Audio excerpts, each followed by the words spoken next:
Narito ang ibang balitang tinutukan ng 24 Oras Weekend. Balik bansa ng Philippines men's curling team na makasaysayan ng pagkamit ng gintong medalya sa 9th Asian Winter Games. Nakatutok si Darlene Kai.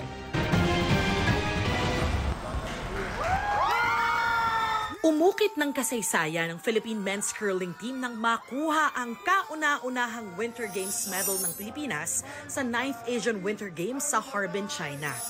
Kagabi, balik bansa na ang buong koponan na sinalubong ng mga proud na fans at mga opisyal mula sa Philippine Sports Commission at Philippine Olympic Committee. Sa pagharap nila kanina sa media, hindi raw sila makapaniwala sa nakamit na tagumpay, lalo't mula sa number 51 sa world rankings, hawak ngayon ng Pilipinas ang gintong medalya.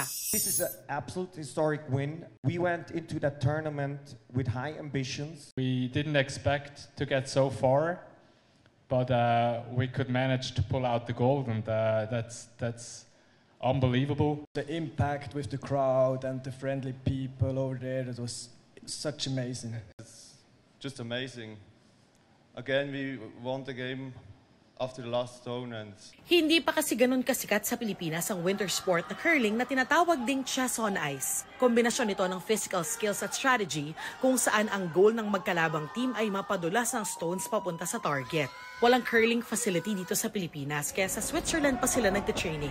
Kaya panawagan nila magkaroon na sana ng curling facility dito. We hope that they would learn to love floor curling, and hopefully that would be the jump-off point for these floor curlers to become actual ice curlers in the future. Inaasikaso na raw ng POC ang courtesy call ng Curling Pilipinas sa Malacanang. We really need that financial support to sustain even the developmental stage. Magbabalik training agad ang curling athletes bilang paghahanda sa pre-Olympic qualifying event para magtuloy-tuloy na ang kanilang laban hanggang sa 2026 Winter Olympics. Para sa GMA Integrated News, Darlene Kai, nakatutok 24 Oras.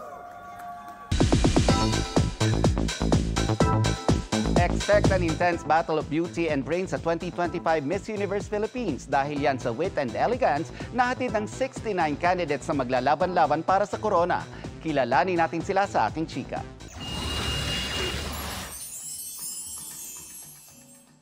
Ipinakilala sa media ang 69 na nagagandahang kandidata mula sa iba't ibang parte ng Pilipinas at Filipino communities abroad na maglalaban-laban sa 2025 Miss Universe Philippines. Sa media presentation pa lang, palaban na ang mga kandidata sa pagpapakilala ng kanilang sarili. Kabilang sa mga nagbabalik sa pageant stage, si Kapuso actress, 2017 Reyna Hispano-Americana at representative ng Muntinlupa, Teresita Sen Marquez. Dreams never expire. That's what I've been telling everybody. So whether you're a mother, you're a wife, or anyone who has any dreams, so hindi titigil ang pangarap doon. 2018 Miss International First Runner-Up at ngayon representative ng Quezon Province, Atisa Manalo. Nagbabalik din sa Miss Universe Philippines competition sina Miss Taguig, Katrina Legado, Miss Sultan Kudarat, Chelsea Fernandez, Miss Cebu at Filipino Society of Melbourne candidate, Chela Falconer, at Miss Siniloan Laguna, Iliana Aduana.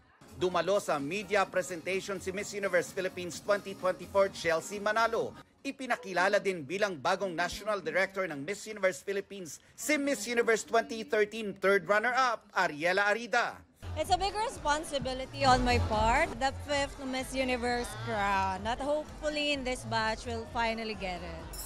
Gaganapin ang kompetisyon ngayong Mayo at ang papalaring kandidata ay magiging kinatawan ng Pilipinas sa Miss Universe pageant this November sa Thailand.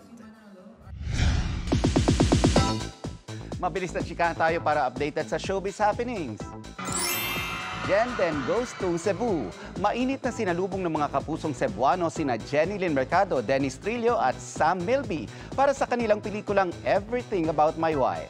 Extra special yan dahil sa Cebu din kinunan ang ilang scenes ng kanilang movie na mapapanood na this February 26. Full force ang Arellano squad para sa kanilang baby number 5. Anya Love is getting lots of love mula sa kanyang kuyas and ate. Sa ilang video ni Iya at Drew, kita ang natural sweetness ng Arellano siblings sa kanilang bunso.